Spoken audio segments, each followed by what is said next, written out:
Welcome back to the double leg on one half of the show. Hey, Job Picks, the other half of the show, the parlay. Joining me in to break down some UFC Paris. A stacked card, 14 fights, main event, Benoit Saint-Denis, Renato Moicano, co-main event, Brendan Allen, Nasruddin Imavov. It's going to be a good afternoon of fights because we got a little nice early card for us here in the U.S. Love those noon starts here on the East Coast. I'm excited about this card. We didn't have a card last Saturday.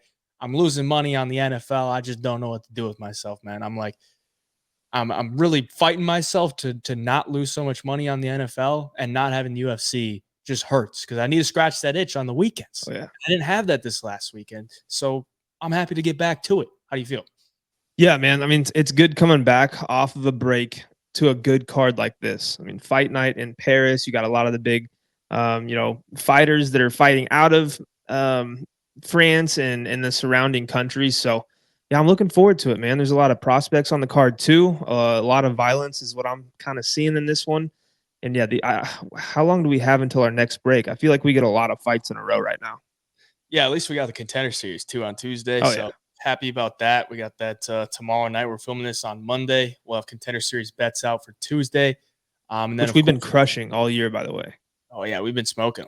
We just went through and tracked our results for Contender Series 6 weeks in. We're both over 10 units of profit. So, and we've only been not profitable in one of the weeks out of the 6. So 5 out of 6 weeks we've been profitable.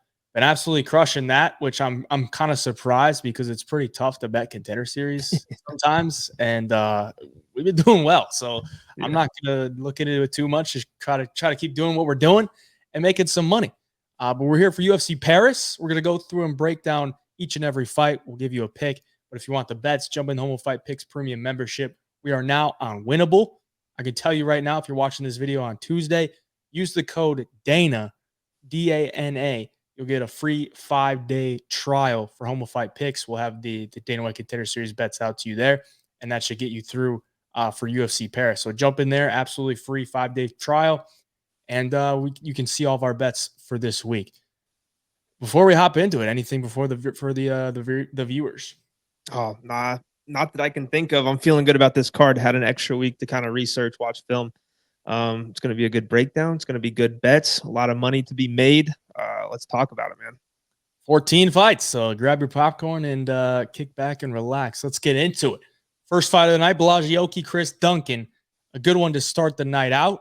Lightweight matchup. We got Oki coming in minus 235 against Chris Duncan. Duncan coming off the loss to Manuel Torres. Round 1 sub. He's coming in as the underdog here. Oki 1-0 in the UFC. It was a split decision. But was it really a split decision? I probably wouldn't say so. I thought it was a pretty clear fight, or a clear win for Oki. And then I had a knockout on the Contender Series. So good stuff from Oki that we've seen so far. I can understand why he's the favorite here. Do you think it's a little bit too pricey, though? I would say, I mean, minus 235. I would cap him around minus 175 to minus 200, right in that range, just because he is still newer to the UFC. I mean, Chris Duncan is as well. He's only a couple fights in, but he's fighting guys like Manuel Torres, who obviously just took a loss, but he's also done a lot of great things as well and racked up a lot of high-level wins. The problem I have with Chris Duncan is normally when he's fighting guys, if he gets clipped, he can fall back on the wrestling. But you don't want to have, kind of questions about your chin coming in against a guy like Blagioki, because Oki cracks. The dude is very powerful. He's very athletic and strong as well. So far, through 2 fights on the Contender Series and 1 in the UFC, he holds an 83% takedown defense. He's not really going up against high-level wrestlers, but I wouldn't really rate Chris Duncan as a super high-level wrestler. Like, yeah, he trains a lot out of the top team. He's got some great training partners, and the fundamentals are there. I just think, sooner or later, Blagioki is going to be able to find the chin. Chris Duncan might survive the first time he gets hurt, but eventually I think he really starts to wear down. And Blagioki kind of shown, too, in his last fight against Kwamba, he can fight for 15 minutes. He's not a guy that goes out there and gasses like, it might look like. Some fights he burns really hot in the first round. He's full of muscle. Sometimes those guys slow down, but Blagioki seems to found a little bit of patience as well. He's not coming in here just, going for the kill right away. But I do think he's going to hurt Duncan in this fight. I suppose Duncan could hurt him on the feet. I just don't really see it. I think the striking for Oki is too good to be getting caught by a guy like Chris Duncan, and I just don't think the wrestling is going to have a lot of success for Duncan either. So for that reason, I think Balaji Oki wins the fight. Minus 235, not super interesting, but I don't think it's a crazy price. Yeah, I think he's the rightful favorite. What could go wrong for Oki that I'm seeing is maybe he gets his calf chewed up a little bit. He's a guy that stands pretty strong footed. Like he's not really light on his feet. He's looking to sit down on his punches. Chris Duncan's a guy that likes to kick the legs, and he'd probably like to mix in some wrestling here. But overall, I think Oki's probably just a little bit too fast, too strong, hits a little bit too hard, and I think Duncan's flaws on the feet would probably come back to haunt him at some point. Like you said, I think he probably gets clipped at some point in this one. Whether he goes out or not, we will see. But I think just on the feet, Oki's a little bit too fast and too sharp. I think he probably gets him out of there. Or just hurts him and wins a decision. But I would have liked to see Oki get a little bit more aggressive in his last fight, but maybe he was just trying to go 3 rounds and feel that out. I think in this one, with a hyped up crowd in Paris compared to the Apex, I think he might be trying to go for that finish a little bit more. So give me Oki for the pick. Moving along, we got Jacqueline Cavalcanti and Nora Cornolle. Cornolle coming in as the underdog. Cavalcanti coming in on short notice. She fought, was it about a month ago? Against Josiane Nunes. She won a split decision there. Some people think it was a bad scorecard. Some people think it was an okay scorecard. Personally, I'm on the side of the okay scorecard because I had a little bet on Josiane Nunes. Now, I'm not saying that Cavalcanti shouldn't have won that fight, but I do think it was a close and competitive one. And here she is coming in as a over 2-1 favorite again against Nora Cornolle, who is, not 5'3". She's 2-0 in the UFC, and she's got was a round 2 KO in her last time out against Melissa Mullins, so she's looking pretty solid in the UFC. Underdog here, French woman, home field advantage. What do you think? Yeah, man, Nora Cornolle is a girl who has continuously cashed for me as a big underdog. I mean, against Jocelyn Edwards, she was a dog, and then they made her was like plus 285, I believe. In her last fight against Melissa Mullins. And Mullins, I think we talked about it on the show, but I definitely gave out the bet to the premium to play her at that price just because Mullins, I think people thought she was going to take her down and dominate her on the ground if she couldn't hang in the striking. And Cornolle showed a very good takedown defense. And when she did get taken down, she popped right back up. And she proved in that fight she's super strong, especially in the clinch. Like if you get caught in the clinch with her, she's going to land big knees. She's going to land those elbows. She likes to frame off of her opponents and then make you pay if you're going in for the takedowns.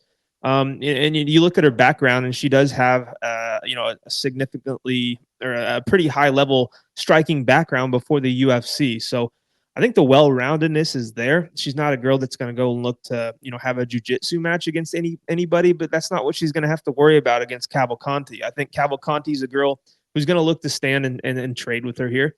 She might be a little bit longer. She fights, at distance a little bit better, but I think Nora is just going to kind of close that distance, blitz a little bit, throw some big shots, maybe even put her up against the cage and just fight in the clinch, because Josiane Nunes was having some success in that fight, and she's a lot smaller than Nora Cornolle is. Josiane likes to wing those bombs and was able to hit her at times. And I wasn't super impressed with like the volume of Cavalcanti in that fight, or at least the punches she was throwing wasn't super damaging by any means. I just think if you let Nora hang around like she was letting Josiane Nunes hang around, Cornolle is going to have a lot more success. She hits pretty hard, just like Josiane Nunes, but she's more technical. She's going to be able to find the target a lot more than Josiane Nunes was. I don't know how I don't ride her again here at plus 165. Like Nora Cornolle is not really a girl you play as a favorite, but as a dog, you know that she's going to have a chance to win because of the power, because of the striking level. And, if this fight's going to be on the feet, I don't know why I'm not going to take a shot on her here. Yeah, I think one thing we have to note here is Cavalcanti does have a win over Cornolle earlier on in their career, and that was 3-4 years ago. So I would assume, Cavalcanti taking this fight at short notice, she's like, I beat this girl already, coming off a win. I can go out and get another paycheck. And I've already faced this opponent. I think I can beat her. The problem is, in my opinion, like I'm the one that bet Josiane Nunes against her. Now it was at plus 200 odds, and it came down to a split decision. So I'm happy with that bet. And I come into this one, And I'm like, Jacqueline Cavalcanti, I can't just jump on the train now. Like, I think I gotta go with Nora Cornolle in this side because we're getting a bigger girl. Josiane Nunes is 5'2", 5'3", and is very hittable. She's very hittable because she's just forward pressure, no defense, overhand lefts. I think we're getting a little bit better of a striker here with Nora Cornolle, a bigger girl, more physical, and a little bit more experience when it comes to striking battles. Like Josiane Nunes has more MMA experience, but Nora is a little bit more well versed in the striking battles. So I'm gonna go with Nora Cornolle. She's got some pretty solid stats at the UFC level, better than Josiane Nunes does, and I think I just got to roll with her. I don't think Cavalcanti is the best when she's facing a lot of pressure. She showed to be okay with it against Nunes, but I think we're getting a little bit better of a version here with Cornolle. So give me her. Let's move on. We got Daniel Barez and Victor Altamirano. Some old flyweights here. 35 years of age for Barez in his second UFC fight. 33 for Altamirano. Two flyweights that probably never going to make the high radar. But Altamirano, more UFC experience. He's coming off a couple losses. Got taken down a bunch by Tim Elliott and then lost a very close decision against Felipe dos Santos where he arguably could have won. Coming in against Barez, 0-1 in the UFC. I think his last fight was on the Paris card, the last Paris card a year ago. And he looked good until he didn't. He got taken down and subbed. So slight underdog for Barez. I would probably deem him the more dangerous fighter here, but Altamirano looks to be ultra durable. So I'm kind of thinking, Barez is going to look good early, and then Altamirano might start to take over late. What do you think? Yeah, I see it the same way. Barez looked really good early against what's his name? Oh, Rafael Fio. I mean, he had him hurt super bad. Dropped him, I believe, and then he let him back up, hit him with the body kick, had him really, really badly hurt to the body, went in for the finish, couldn't get it. And it's almost like, kind of made me question his cardio because all it took after that was Fio to survive, get back up, land a decent shot, got the takedown, and it was like he was done. Like that submission was locked in super fast after the takedown. He locked in the arm triangle, jumped to mount, jumped over, and ended up finding the submission, and it happened fairly quick. Now, I think Barez, I mean, he showed in that fight too. Like he's pretty hip to the takedowns. He knows what to do. He knows how to defend them. It's when he gets tired, that's when you're going to be able to take this guy down. And Victor Altamirano showed in his last fight and previous fights as well. He's a guy that's not going to stop going for the takedowns if that's the style of fight he needs to fight. Like this guy's going to give whatever you take him. If you're beating him on the feet, Altamirano's probably not going to throw a lot more strikes. He's probably going to focus in on the wrestling. If he is piecing you up on the feet, he's just going to throw a lot of volume. He has like some awkward movement in and out, side to side. And he's very tough as well. Like we've seen him eat some big shots. And you look at his UFC career, like there's a case that he should be, after the Contender Series, he should be like 4-1 in the UFC besides 2-3. Like he had a split decision loss to Carlos Hernandez. He had a split decision loss to Felipe dos Santos, which a lot of people thought he won, where he landed 9 takedowns in that fight and outstruck Felipe dos Santos. And then his only legit loss was to Tim Elliott because Tim Elliott's just, a good wrestler and was able to have his way with him there.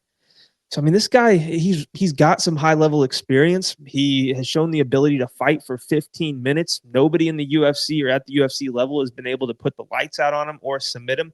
So if Barez can't do that in 5 minutes, I think he's going to have a long night ahead of him, and I think it's going to be Altamirano really turning up the pace, looking for the takedowns, throwing a lot of volume and just making it tough for him.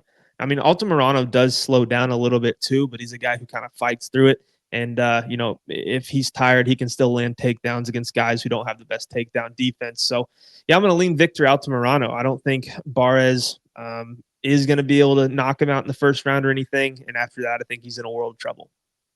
Yeah, I think Barez is super live early. I mean, I like his combinations on the feet. It works the body really nice, and his hands are fluid. But I think Altamirano is just more durable in this spot, and I think he'll be able to survive the first round from Barez and eventually take over. More than anything, I think I kind of like fight to knock the distance here. I think both guys are old flyweights. I don't think their durability is quite there. I don't think I think Altamirano is very durable, but I think even if Barez, if somebody could finish Altamirano, I think Barez probably could, and then I think Barez towards the end or towards the later in the fight could eventually wilts to the pressure from Altamirano and get finished himself. But for the sake of the pick, I'll take Altamirano. Moving along, we got Eileen Perez taking on Daria Zheleznyakova. Daria sitting at plus 215. My girl, Eileen Perez. Big fan of Eileen. She's cashed a lot of tickets for me. She's coming in here as a big favorite. I'm a little worried for her in this spot, I'm not going to lie. But here we go. Daria, French, trains out of France. She's Russian, but she's trains out of France, MMA Factory, so she is the hometown side. Eileen Perez has already lost in Paris. She's 0-1 against, she lost to Stephanie Egger in her UFC debut. She's trying to right the ship here in Paris. What do you think? Yeah, I like things on both sides in this fight. The one thing I don't like is the price tag. I mean, minus 290 on Perez, not where you want to bet her. You know, she's kind of been stuck right at that minus 180 to minus 200 price tag in her previous fights. And you can kind of justify it because she's got a big advantage over her previous opponents with the wrestling. She's very physically strong.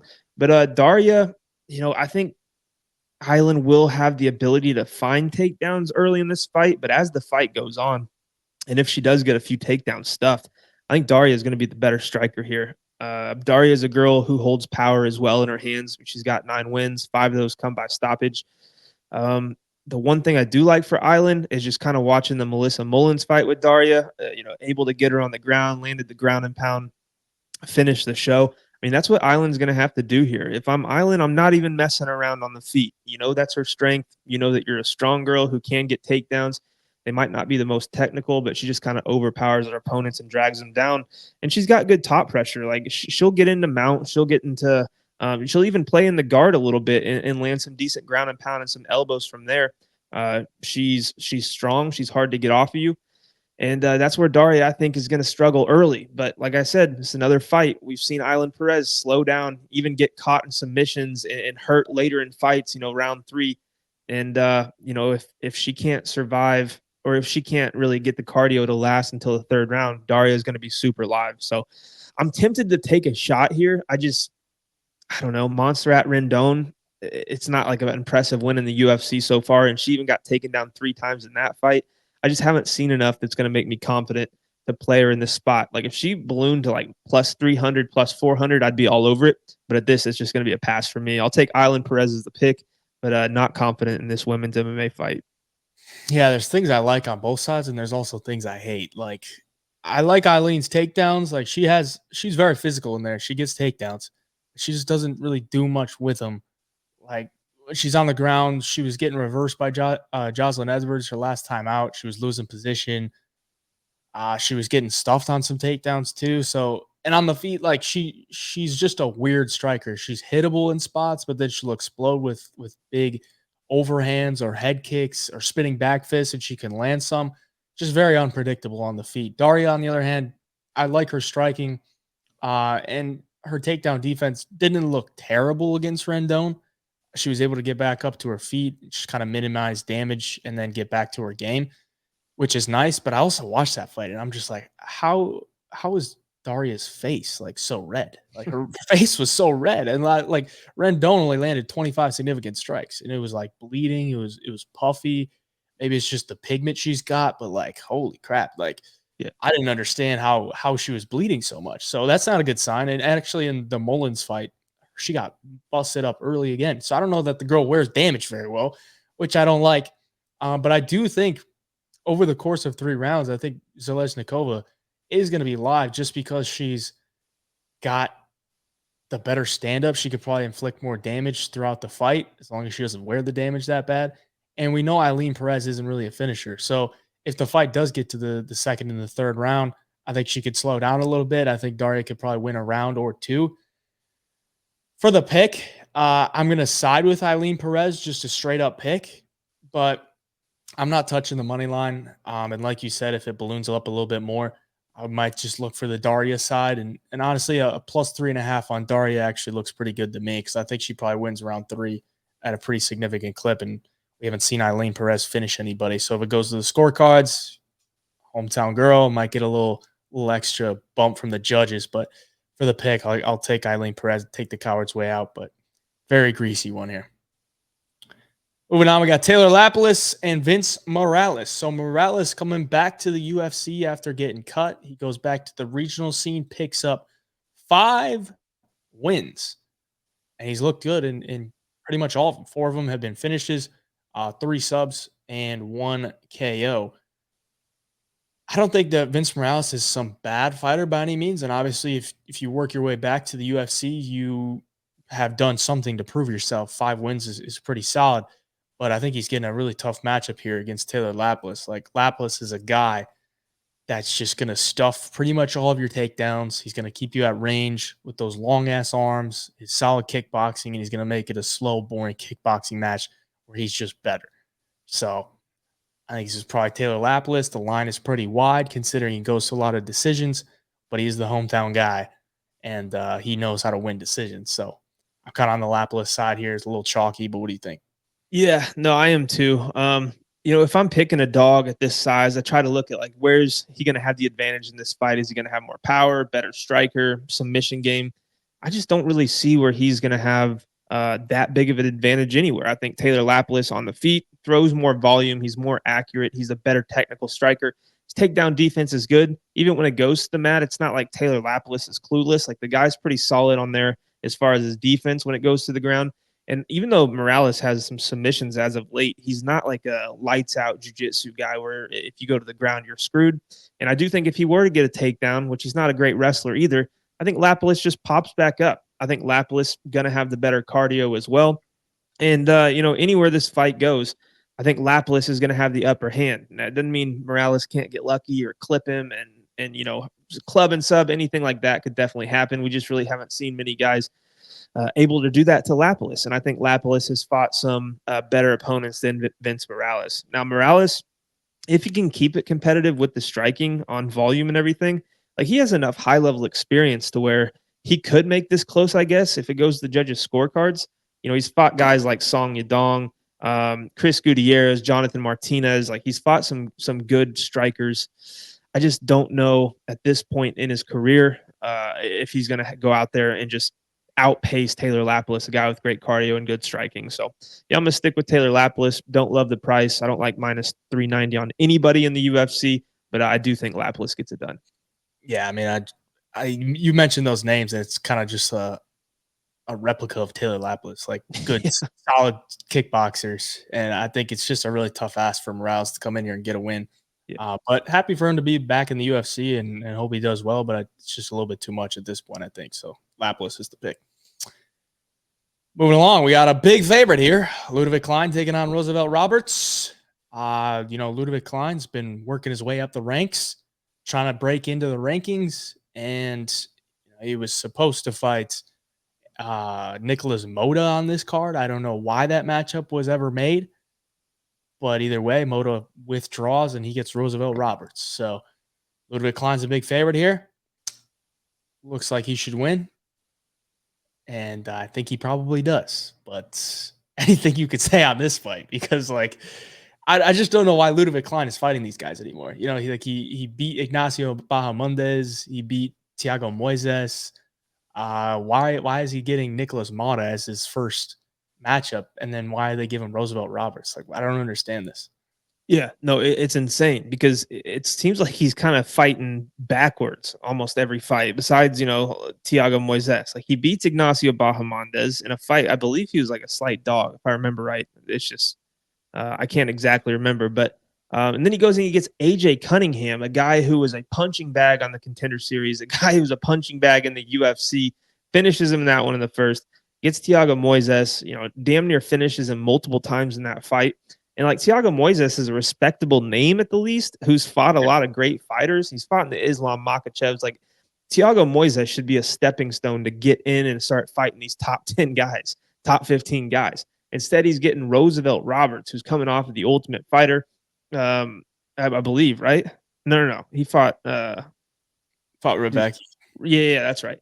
And Rumbeski just took him down and was able to control him until he found the sub early in the first round. So, yeah, this is wild that he's fighting a guy who I guess is 0-3-1 in his last 4 fights, second fight back in the UFC. The only thing Roosevelt Roberts really has going for him here is that he's 6'2" and he's got some decent striking. He can show some decent cardio at times. But Ludovic Klein, his kickboxing is very polished. He's very powerful. He's going to have the power advantage. His kicks are nasty. I think he'll go to the leg kicks on those long legs of Roosevelt Roberts. And at some point, I just think you see Roberts running out of ideas on what to do on the feet. It's not like Roberts is going to go out here and land takedowns on Ludovic Klein. If you get stuck on the feet with Ludovic Klein for 3 rounds, he's more than likely going to win the first 2 at the least, if not all 3. So, yeah, Ludovic Klein's the pick. I think he gets it done. Definitely a questionable matchup from the UFC. Yeah, I mean, at least Ludovic Klein's super small for 155, but he's jacked, like juice to the tits, and he's a good kickboxer, so he can use his kicks at range. So at least there's that for him. I wish he had like a little bit more of a finishing mentality. Like I wish there was a little bit more dog in him to like just go and push for the finish, but he's a calculated guy and he can mix in the wrestling if he needs to. And honestly, I think the sub could maybe be alive here too. Just, with the distance that Roosevelt Roberts presents, maybe he looks to take him down and bully him on the ground and finds a sub. But Ludwig Klein is the pick. He's a big favorite. Not saying anything crazy there. Moving along, we got another big favorite here. Umar Sy coming in against Dawoon Jung. Umar Sy, one of these guys that looks like an absolute tank, man. 6'4" at light heavyweight, 83-inch reach. He's a specimen of a human. Comes in his UFC debut, gets a short notice Tuco Tokos, runs through him round 1 sub. And I mean, he's a really solid grappler, strong. He's taken on Dawoon Jung 3 losses in a row. Last one was by rear naked choke pretty much at the buzzer. He tapped with like 12 seconds left, and then they had to go back and review it. But not a good trajectory for Dawoon Jung, and I can understand why he's an underdog here. But considering he's fought a lot better competition, Dawoon Jung is not a terrible fighter. Like, he's solid on the feet. He's just kind of struggled with the higher level of competition and kind of struggled with some takedowns as of late. So maybe that's the reason Umar Sy is such a big favorite, because he's got that dominant ground game, and we've seen Dawoon Jung get taken down and finished in those realms. But what do you think of this line? Yeah, it's a wild line considering like the things you listed off there. I mean, Sy, second fight in the UFC here against Dawoon Jung, who, he's 0-3 in his last 3 fights, but it's against Dustin Jacoby, high-level striker. The Devin Clark fight is, okay, Devin Clark probably not in the UFC anymore, I don't believe. Not the best fighter in the world, but more experience than Umar Sy. And then his last fight against Carlos Ulberg, it's like Carlos Ulberg is going to be fighting for titles here pretty quick with another win. So, yeah, I mean, if he can come out here and just survive the first round, I think he gives himself a chance. That's going to be objective number 1, is to get this fight into the second and third round, something that Umar Sy has not really seen all that much at a high level. I mean, Sy's last 3 wins are in the first round. Before that, it was early in the second. And then I think everything else is a round 1 finish before that too. I feel like we see this story all the time. Like, these guys come into the UFC, they've been crushing all these people in the first round. They go for the finish early because they expect that to happen again. And then you run into a vet with experience who's able to weather the storm and kind of take over. Like, that's a possibility here. I just think Dawoon Jung, maybe his best days are behind him. Umar Sy is talented and very dangerous as well. Dawoon Jung, it's not like he can't be finished. I mean, the guy's got, 5 losses. He's got 2 submission losses, a KO loss. So, this guy's capable of being finished by either submission or knockout. Umar Sy is a guy who has 4 submissions, 4 knockouts on his record. He's well-rounded. Just got to pray his cardio holds up if you're on his side. I wouldn't be parlaying a guy like this who's new to the UFC as this big of a favorite going against the vet, but I do think he should be able to get it done. I think these guys, obviously on opposite career trajectories, Sy's a guy I think they want to push. It's a guy who's going to be fighting in front of his home crowd against a guy who is probably towards the end of his career in the UFC. If he gets 4 losses in a row, probably going to get his walking papers, if not in the next fight after that. So, yeah, Umar Sy's a guy they want to push. He's a dangerous guy. He's up and coming. I'm going to take him for the pick. Yeah, I think he probably does take down Dawoon Jung and put him through the ringer and probably get him out of there early, just because he's a specimen. Like, he kind of reminds me a little bit of like Jailton Almeida. Like, if Jailton Almeida was at 205, like, just not quite the explosiveness, but he's just super strong. He can drag you down to the ground. And from there, he's just better than a lot of these light heavyweights that are used to fighting kickboxing battles. So give me Umar Sy for the pick. Moving on, we got Ivan Cutelaba coming in as a slight favorite over Ivan Erslan. Erslan making his UFC debut. What is he, Croatian? Yeah, Croatian, dude.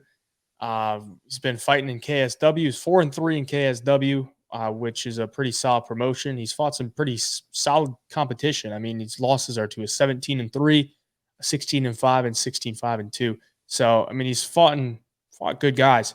And he's coming in here trying to make a statement against Cutelaba, who's the vet at this point. I mean, Cutelaba has taken a lot of losses, but he's also fought a lot of really good competition. 6-9 in the UFC with 1 draw. 1-4 in his last 5.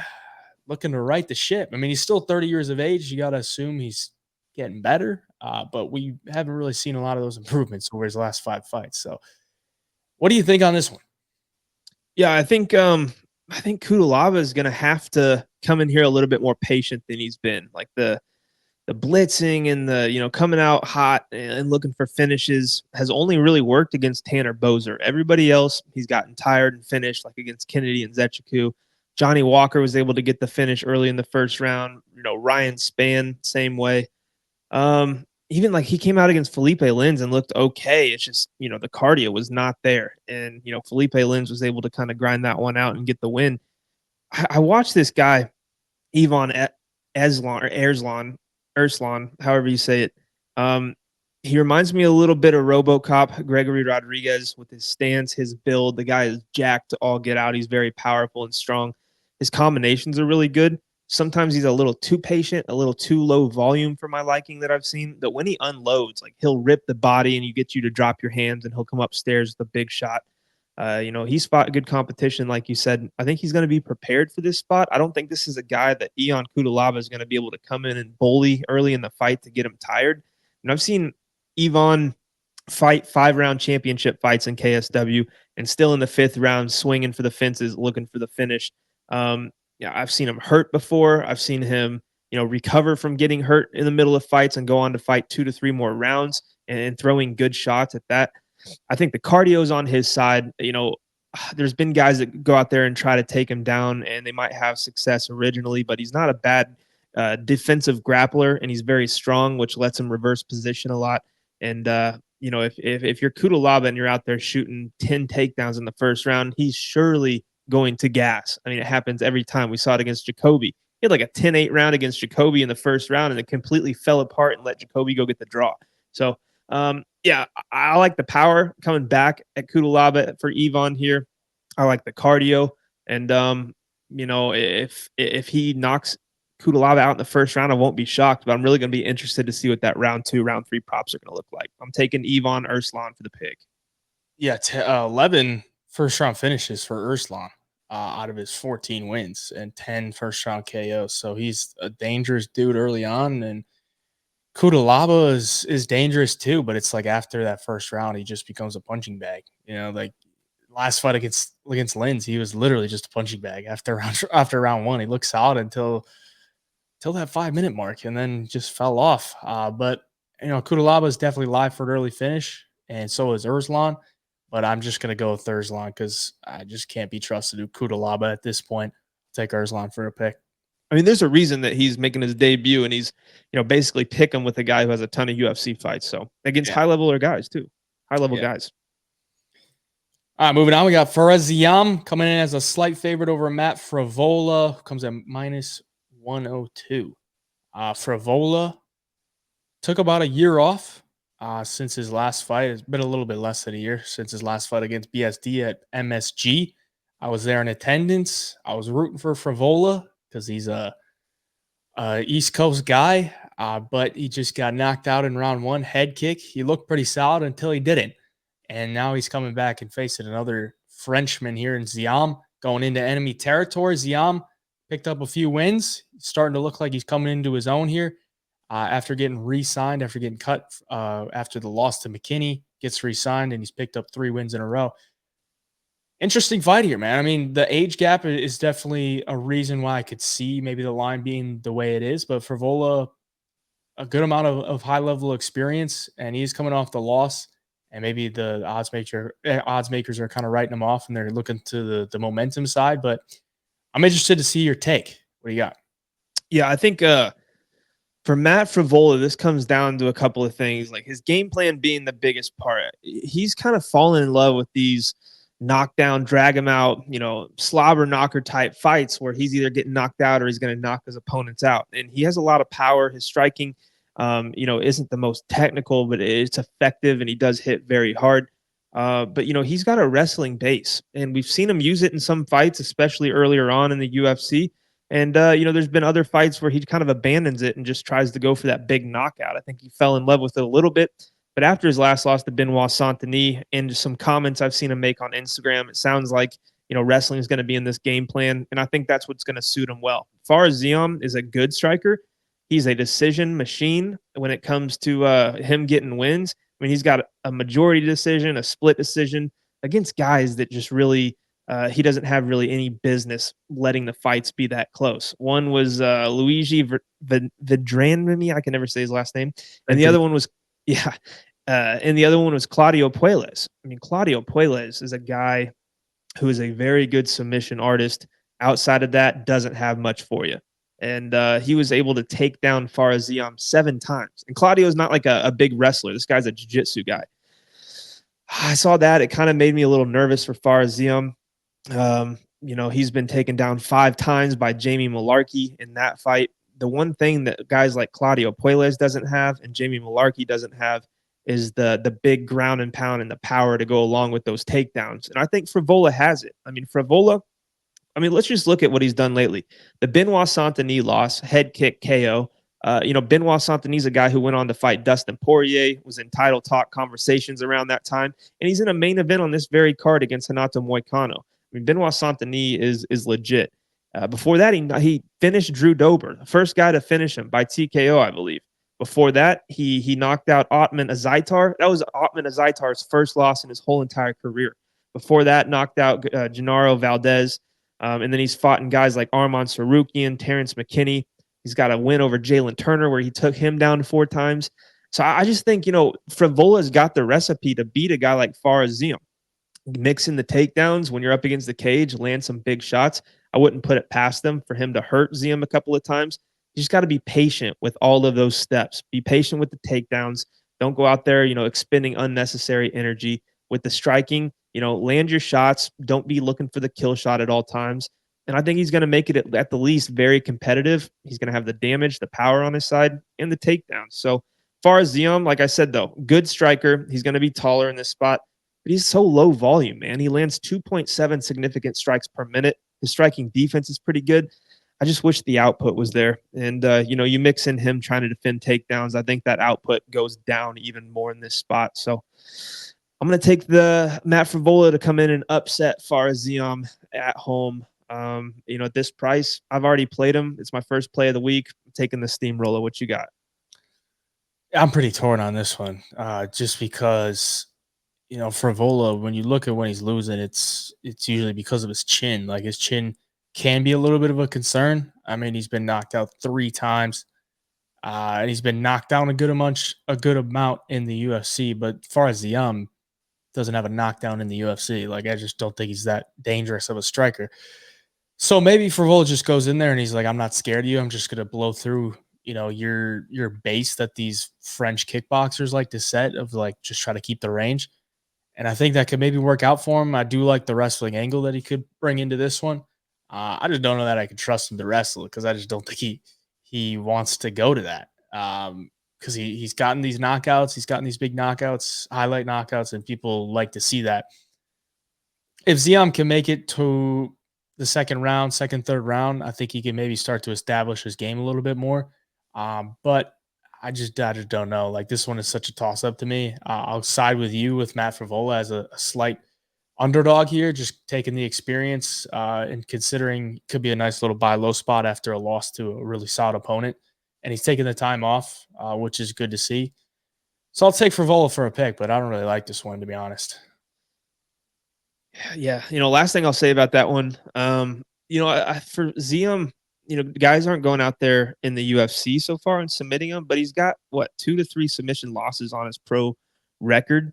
That's interesting to me just because Frevola, at the UFC's fallen in love with the knockout. But if he does get the wrestling going, This is a guy who trains with Aljamain Sterling, great grapplers at that gym. He's got 3 submission wins on his record.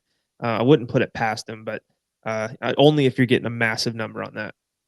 Does he train with Aljo though? I don't think he does. I mean, I think Aljo and Marab. He's not really in that same circle with they're in the Marab and Denis. But yeah, Frevola's still on the East Coast, so I don't know, but very weird one to me.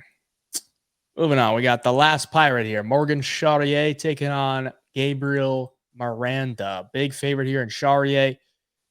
Guess who Charriere was supposed to fight on this card? You mentioned him earlier. Big AJ. Oh yeah, Cunningham. I all like. Oh good lord! They're trying to set up Charriere to get an easy win here in his home country. The crowd's gonna love him, and AJ Cunningham withdrew, so they give him Gabriel Miranda, who's already taken a big L in Paris before. He got knocked out by BSD in his UFC debut, and kind of looks like they're throwing him to Charriere to do the same thing here. But for Miranda, I mean, the guy has a really, really solid jiu-jitsu. Like, that gets you to the ground, you're in trouble. I mean, 15 or 16 submissions actually on his professional career, 14 of them in round 1. And we saw it in his last fight against Shane Jung. Got him down, took the back, rear naked choke. Easy money. So Charriere is going to have to mind his P's and Q's if the fight hits the ground. But on the feet, he's just going to be a lot better of a striker, and I think he probably does find a knockout in this one. What do you think?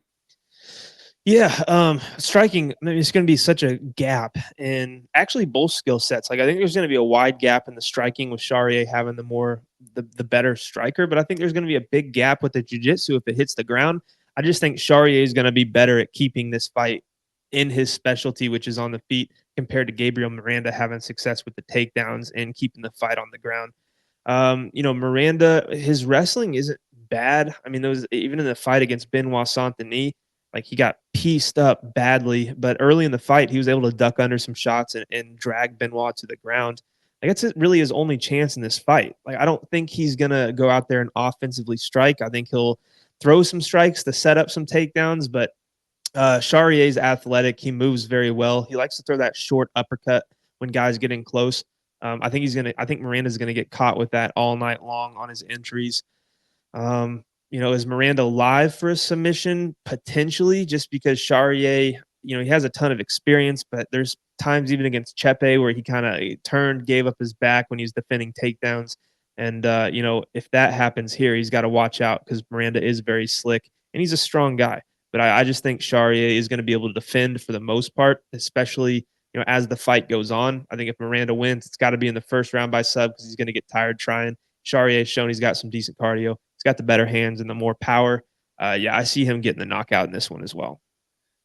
Yeah, I think it's pretty straightforward. But I mean, Miranda just got to get that back once. You never know. Yeah. But I think Charriere is good enough to stuff the takedowns, and I don't think Miranda's wrestling is really all that great. So give me Charriere. Moving along, we got Kevin Jousset coming in as an underdog against Brian Battle. Solid matchup here. Brian Battle comes in at minus 196. First fight after the no contest to Angelosa. He is 5-1 in the UFC and probably should have had another win against Angelosa there. So probably could be 6-1 in the UFC. Only lost to Renat Fakhretdinov. He got Fakhretdinov. He took that fight on short notice and he got wet blanketed for 3 rounds. But other than that, he's looked good. Kevin Jousset 2-0 in the UFC. So 2 guys that have a lot of success in the UFC so far. And I think it's a solid matchup here. What are you thinking?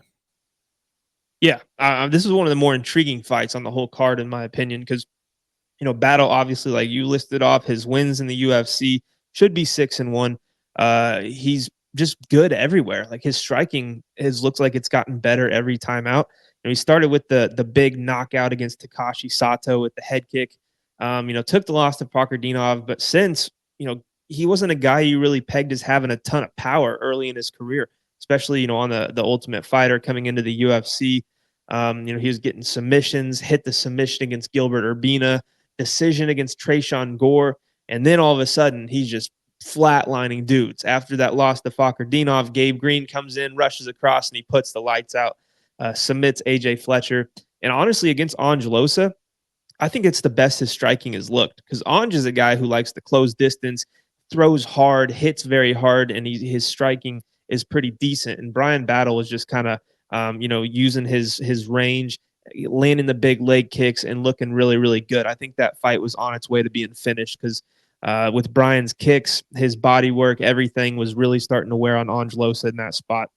Now, the one thing I worry about here with Brian Battle is, honestly, I think Kevin Jousset is one of the more technical kickboxers that Brian Battle's probably faced. Like a lot of the guys I listed off, Angelosa, decent striking, likes to come in, get in the clinch takedowns. AJ Fletcher, short arms, stockier guy, likes to wrestle. Gabe Green, not a Kevin Jousset striking wise.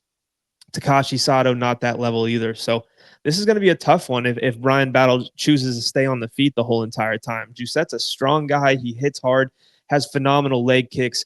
And if you do try to grapple with him, like, he's shown the ability to get submissions as well. He's not clueless down there. And like I said, he's a strong guy and he's physically hard to move. He's hard to take down. So, yeah, I think this is a lot closer fight than a lot of people are expecting. Minus 200 on Battle. I'd hope that's as high as it goes, because if not, I'm going to have to start looking at the Jousset side, if I'm being honest. I think Brian Battle's a tough guy as well. There's just some times, like, I wish Brian Battle would get up a little bit more. He waits to get all pumped up after the wins, but in the cage sometimes he's a little too calm and collected for me. He's finishing lower level guys. When he starts fighting really good guys and good strikers that are going to throw it back like Jousset, I'm interested to see what happens. So I'm actually going to go with the underdog and Kevin Jousset here. I think Brian Battle is going to be a massive, massive public play this week. And I think Jousset is a guy who's getting better, is very skilled on the feet, strong, durable, all the things you need to make it close with Battle.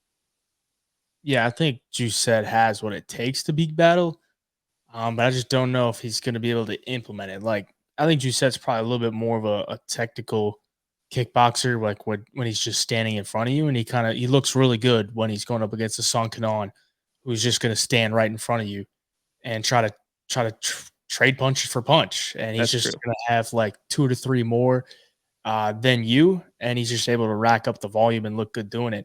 The problem is, like, Brian Battle is not really that guy. He's not going to stand right in front of you. He's going to move around. He's going to use his kicks. And he's going to be in and out. So I think Jousset probably going to have a little bit of a tough time tracking him down. So he's going to have a lot of forward pressure. He's going to have to cut him off a good amount. He's going to have to get inside a little bit just to make him feel his presence. Because if he doesn't, then Brian Battle is probably just going to skirt around and do what he does and land a bunch of kicks. So I think Brian Battle probably wins this fight. I would take Brian Battle for a pick. But like you said, it's getting a little bit up there for me. And Jousset has what it takes to win this. It's just a matter of game plan and implementing it. So you don't know what game plan they're going to go in with. That's what we have to deal with as, like, predictors or bettors. Like, what a game plan could work, but maybe they just go out there and they don't do it, or they don't execute a game plan that they already had. So I'll take Brian Battle for a pick, but it's getting a little pricey in my opinion. Moving on, we got William Gomis taking on Joanderson Brito. Big fan of Brito, man. Brito cashed a 5-unit play for me his last time out. He's one of these guys that I think just deserves a little bit more love. I mean, he's got a win over Diego Lopez, everybody. I mean, he's that guy. He is that guy. He's looked great in the UFC. His lone loss coming to Bill Algeo, which was a fight that I watched back, and I honestly thought Joanderson Brito might have just landed a little bit more damage and probably could have got his hand raised. So I think he could probably be undefeated in the UFC. But in my opinion, he's going up against a guy that's just, he's so awful to watch. He's so awful to watch, but very effective. And I'm kind of interested to see how Brito handles it, considering a lot of Gomis' past opponents just haven't known how to handle it. Now, Brito's a guy that loves to bring the aggression, and I think that'll probably suit him well here. But Gomis, undefeated in the UFC, and I don't know what happened to him his last time out. Like, what he was doing, trying to make weight. He weighed in like 3 pounds under the limit with clothes on, and I don't know what went on there. But he had to pull out, and he comes back here fighting in his home country. So another countryman here as an underdog.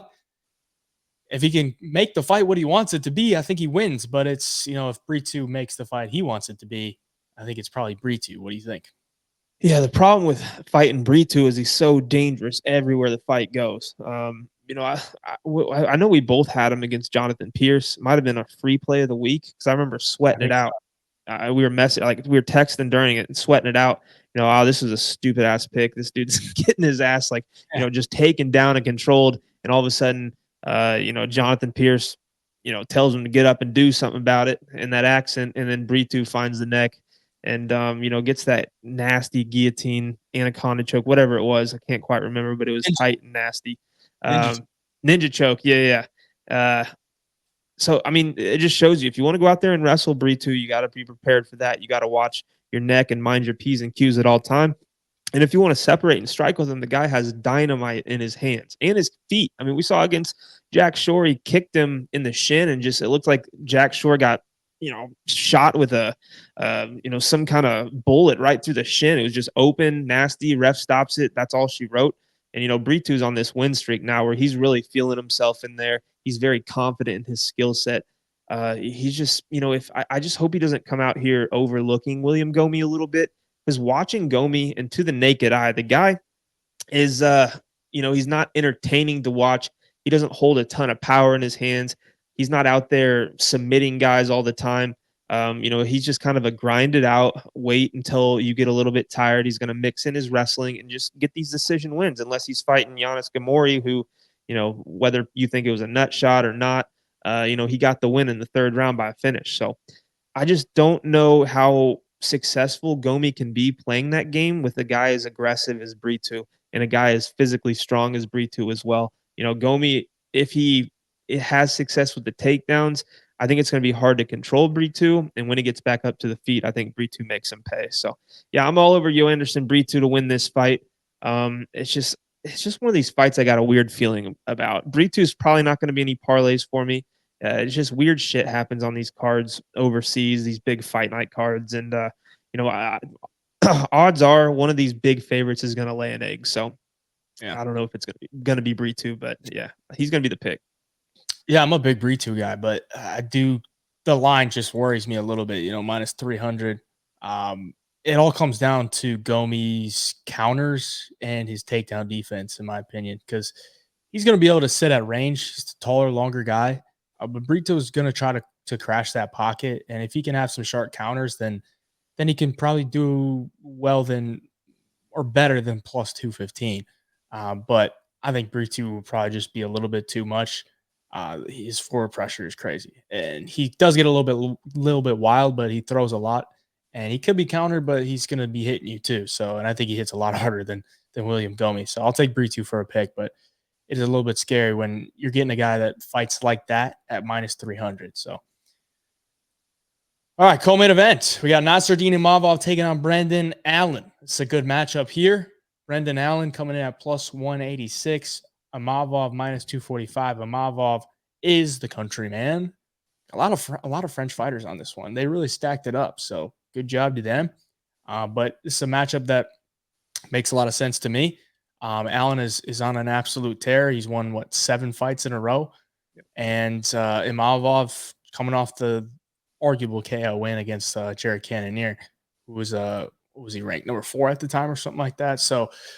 It's a great matchup. 3-round fight. Got to keep that in mind, considering the stakes that could be at large here. This is maybe a title eliminator. We'll see. But Imavov, I like them. I like both guys. I think Imavov is a really fluid striker, and I think Brendan Allen is always improving his stand-up, and then the ground game is next level. Like he gets your back one time, it could be wraps. When I broke this down on my YouTube channel, I said Brendan Allen or Chris Curtis, I think, is a terrible matchup for Brendan Allen because he has really good boxing and he has no neck. Like, you can't submit him. He could take him down. I think he took him down 6 times or something like that. Yeah. You just can't submit him. So I don't know that Imavov is a better matchup, but I think the submission could be there more than it is against Chris Curtis. So maybe it just needs one takedown and get to the back. But on the feet, I think Imavov will be the better striker here. But this is a wider line than I kind of expected. What do you think? Yeah, me too. I mean, I think this line's a little disrespectful to a guy like Allen because of the 7-fight win streak. It's not like he's beating complete cans by any stretch of the imagination. Like, this guy just beat Chris Curtis in an all-out war for 5 rounds. submits Paul Craig after, having him hurt pretty badly a couple of times, submits Bruno Silva, Andre Muniz, submitted him in the third round. Muniz is another good jiu-jitsu player, a guy who is big for the division. He's strong. And Brendan Allen was able to get that finish as well. Before that, he submits Krzysztof Jotko, another guy who gets a lot of submissions at the UFC level. Beats Jacob Malkoun, a wrestler. So this guy has some good wins on his record. I do think that Nasruddin Imavov here will be the better, well-rounded fighter. I think his striking is good. I think his hands are going to be quite a bit faster than Brendan Allen's. And I do think he's probably going to land more significant strikes. But, Allen, like you said, his striking has improved over the course of those 7 wins. I do think he's getting a little bit more dangerous on the feet as well. Like if you're getting a little too comfortable in there striking with him, he'll pop you with a couple of shots that make you think a little bit. And off of those, he can set up some takedowns. And I actually think his wrestling's gotten a little bit better too. He used to be a guy whose wrestling, wasn't phenomenal. He's a guy who needed to get the fight to the ground. He would do it by any means necessary. But some of the takedowns he was hitting on Chris Curtis were pretty impressive. He's got a little more variety of takedowns in his arsenal now.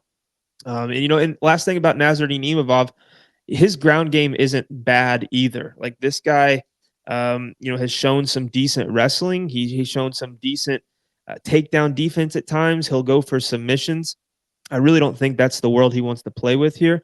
But I mean, he has slowed down in a couple of fights where you do have to grapple a little bit. Even against Jared Cannonier in his last fight, I thought Cannonier was winning the fight up until the 4th round. The judges agreed. I think 2 of them had him up 2-1. He was eating some big shots from Cannonier. And Cannonier's kind of shown that, yeah, he was number 4 in the world, but this past year after the surgery, he's just not quite the same. He's a step slower. He's a little bit, past his prime, obviously, but kind of downwards towards the end of his career. So if Imavov, slows down in this fight and gives up a takedown, I think Brendan Allen's going to have a chance to really, sway some of those rounds, even look for submissions. The problem I have with it is it's 3 rounds. I think this would be a very beneficial 5-rounder for Allen. But, you're getting 3. That's going to give Imavov, a good first 2 rounds to have some good cardio and land some good shots on the feet. So, I don't know. I'm going to go with the wild card here. I'm going to say Brendan Allen gets it done just because of the price. I'm talking from a betting standpoint. Like I think plus 186 on a guy who's on a 7-fight win streak.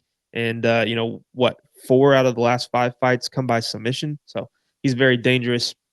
His striking's getting better. I'll take a dog shot on him. Yeah, one thing I noticed is like Brendan Allen's only losses in the UFC are by KO, and they're to Chris Curtis and Sean Strickland. And then I look on the Imavov side, his only losses in the UFC are Sean Strickland by decision, Phil Hawes by decision. So honestly, if I'm gonna bet like Imavov, I might just take him by knockout. Like, because I think Brendan Allen is good enough to keep up with the volume. But I just think if he loses, he probably gets hit with a big shot. Like Imavov is really fast with his movement, his in and out movement. And I think that step in right hand is going to be a lethal weapon in this one. But if he can't connect with that, like I think Allen's good enough on the feet. He can keep up with volume. He can mix in some wrestling, maybe gets the back 1 round. If he locks in a submission, could be there, or he just takes the back and rides out for the control time. So I think the line should be a little bit closer here. I mean, 7-fight win streak for Allen is definitely nothing to look over. And then you got to also factor in it's 3 rounds. Imavov has been fighting in 5-rounders his last 2 fights. And Brendan Allen has as well. But Brendan Allen, I think could maybe just steal a round or 2 because Imavov's used to fighting 5 rounds and he's going to start a little bit slower. He kind of knows he needs to in his last 2 fights, he's kind of known that he needs to preserve his gas tank a little bit. And I think Brendan Allen's a little bit more well-versed in that realm, and he's going to be able to maybe steal a round or 2. So I am going to take Brendan Allen for a pick, kind of like you just said, just for the price. But Imavov is really good. I respect him a lot. It's just the price is a little bit too much for me going up against a guy that's on a 7-fight win streak. So I'll take Brendan Allen. Yeah, Brendan Allen's actually 8-0 in his last fights. He beat up Marvin Vettori at the casino after that. That's true. Yeah. He just seems like a guy right now that is just like so thirsty to fight. Yeah. Like, it seems like he's got a lot of momentum and he just wants to be in there. Yeah, it's the only thing that I hate is like he's in enemy territory. Yeah, God, you really have to go against the French crowd, French they judge. love Imavov over there too. Yeah, French Anytime crowd. you can get a Dagestani in your home crowd, like repping France, it's like they're on. OV in enemy territory is never great, but Yeah. let's move on to the main event. We got Money Moicano coming in against Benoit Saint-Denis. Shout out to the graphics guy throwing a Money Moicano on there instead of Renato Moicano. I like that. BSD coming in as the favorite here, minus 290. Moicano plus 215. We know the deal with BSD. KO lost his last time out against DP. He had the staff. We can probably assume that led to the gas tank failing him a little bit, but that is also due to his lack of striking defense. That is for sure. Moicano on a nice little tear. Last time out, got a win over Jalen Turner, round 2 TKO. His first ever KO victory comes against Jalen Turner. Who would have thought? UFC 300. I was there in attendance. It was absolutely electric. You don't know. Money Moicano is our guy for home of fight. So we're going to be a little bit biased here, or at least I'm going to be a little bit biased here. And you probably should not look to me for a breakdown on this fight. I'm going to be on the Money Moicano side. I'm going to be rooting for him, no doubt about it. If I have to break this down unbiasedly, I got to say Moicano's got to mind his P's and Q's early because BSD is a wrecking ball early. And he's going to have a lot of opportunities to do some damage to BSD, but he's also going to have to watch out for those body kicks, the leg kicks, and those hammers that are coming at him. And the takedowns, I mean, BSD can really do it all. But he's a little bit of a reckless fighter at some point. So the opportunities will be there. But it is a 5-rounder. We just saw BSD in a 5-rounder start to slow down in round 2. So the opportunities will be there for Moicano. What do you think? Yeah. It's tough because, Moicano is a guy that will surprise you at times, obviously, like in his last fight. Stylistically, Jalen Turner should have had the upper hand just about everywhere but the jiu-jitsu, you would think. Like Jalen Turner, 6'3", massive, hits really hard. His striking should have been way better than Moicano's in that spot. His takedown defense I thought was going to hold up because Moicano, he's not like a dominant wrestler or anything. And Jalen Turner's shown good takedown defense against better wrestlers. But Moicano just has this grit and this knack for finding wins and, putting himself in situations to win. And he's going to have to do it here again, too. I mean, this is a 5-round fight, which, Moicano's shown signs of getting tired later in the fights. But I think Benoit Saint-Denis burns so hot that if Moicano survives the early rounds, he's really is going to give himself a chance to win.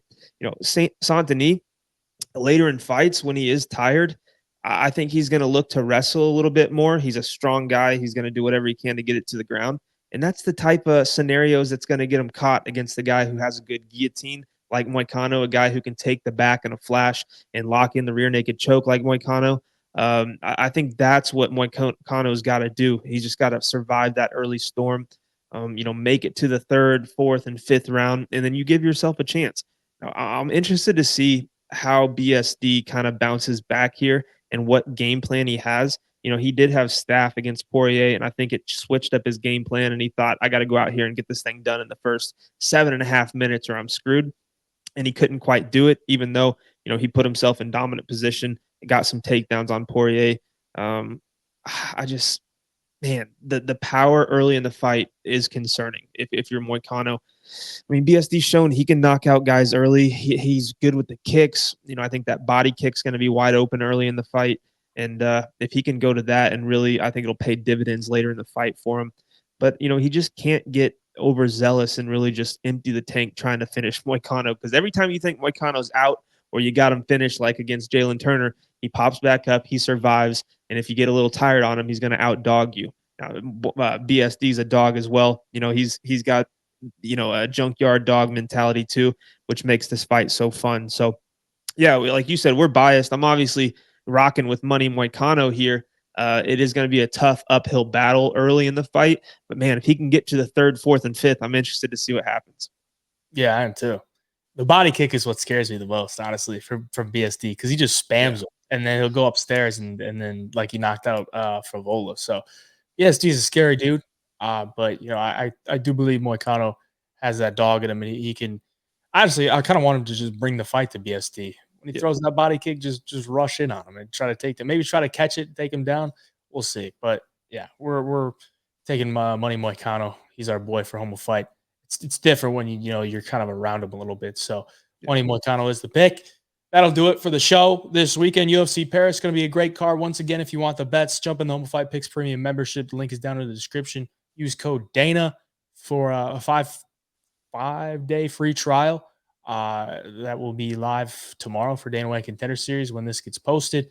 And that should get you through UFC Paris. You can stay up to date with everything at Home of Picks on IG. We'll update you if there's any other free trials out there for you. We're looking to get this thing going, get back on the train of the UFC cards. Last weekend was pretty rough. But anything else for the viewers before we hop out of here?